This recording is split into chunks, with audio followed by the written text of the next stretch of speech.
Video number 4. Okay.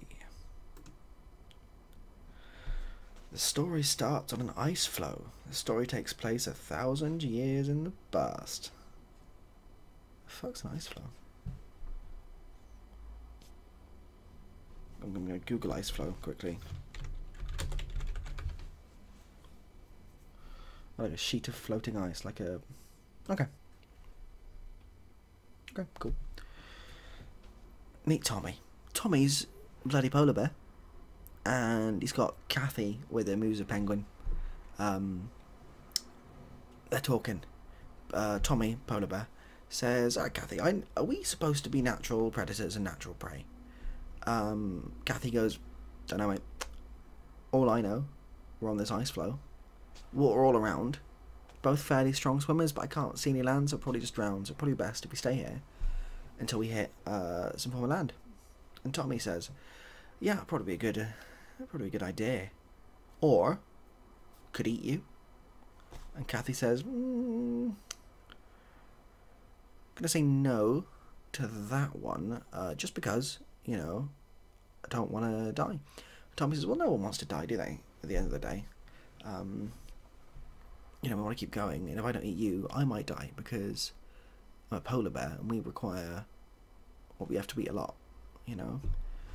Kathy says, "Well, you raise a good point. At this point, it's just really a utilitarian perspective on what animal's more important, isn't it?" And Tommy goes, "Well, yeah, maybe.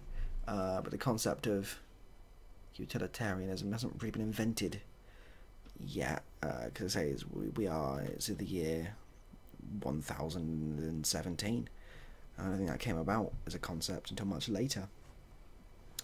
And then Kathy, if that wasn't the one who just said that, says, "Well, that's a fair point, actually. You know, that is a fair point. To be fair, the concept of utilitarianism didn't really come to animals until, say, the late 2500s, when they became truly sentient." And Tommy says, "Well, that's a good point. How do we have such strange knowledge of the future?" And Kathy says, "Well, you know, we just do. Without any explanation whatsoever, we just do." Tommy goes, "Oh yeah, I guess we do." And all then, a seagull, a bloody seagull called Martin, he flies in, as seagulls do. As a seagull? He flies in, as seagulls do. He sits down and goes, "Alright guys, what are you doing?" And Kathy, penguin, says, "You know, we're just talking about utilitarianism." Martin goes, "What?" Tommy, "Yeah, utilitarianism, it's the concept." Martin interrupts them. "What do you mean? What? You just made that word up." Kathy goes, "Well, no, we haven't. It's a pre-existing concept. It just hasn't been invented." And Martin goes, "Stop you there. How would you have any idea? Like, we're animals. We're even less evolved than usual. It was 1,000 bloody years ago. You can't be thinking of strange human concepts. How'd that work out?" Tommy goes, "Well, you know, these things have just happened on there. Perhaps it's a magical sheet of floating ice." And Martin goes, "No, it's not a magical, it's just some ice. What? I don't know how you guys got here. You're a fair while out as well. Land is all the way back there. I'm not sure quite what you're doing."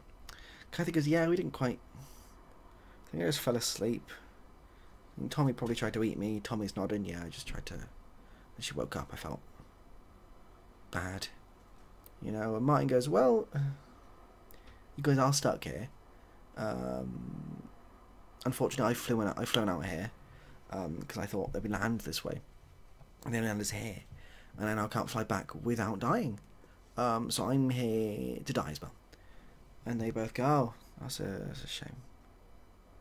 And then Martin goes, "Yeah, it is a shame. Yeah." There's an awkward silence for about 3 minutes as the three animals sort of contemplate their existence. All of a sudden, a brown bear swims up. It's quite a big ice floe, quite a big sheet of ice. And the brown bear comes and goes, "Alright guys." How rude. What on earth is that? Very sorry. Don't bloody... Okay. Just got a new backup phone, and it just makes noise sometimes. Brown Bear comes on, and Brown Bear is like, "All right, fellas," and everyone's like, "Whoa, what's going on? You're a Brown Bear. You're not native to these parts. You're half the world away." Usually, Brown Bear goes, "Yeah, I know. No, I don't really know either. Was just swimming, and then I thought, what's that over there? Ice cap. Let's have a look at that." Martin goes, "It's kind of weird. Couple of reasons. You would have died in these waters because you're not used to these temperatures." And Brown Bear goes, "Ah, yeah." And Kathy goes, "How come you're just Brown Bear? How come you don't have a name like the rest of us?"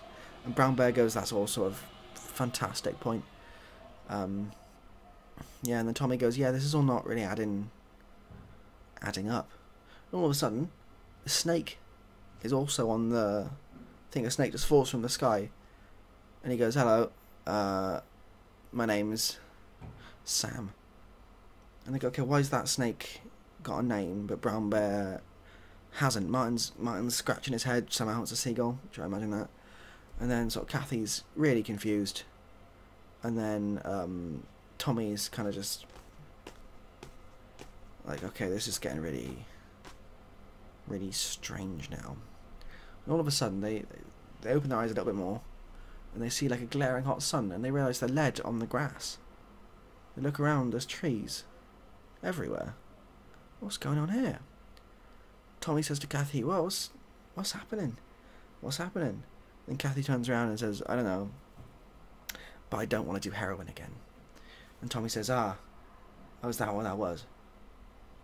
Fair enough." And their friend Martin sort of just wakes up as well, quite confused. And Martin points out that heroin doesn't really do that. It doesn't allow you to join your consciousness up. And then sorry. Then they look to the right, and there's a bear. And they all get mauled by a bear. Okay. Oh, okay, that's that.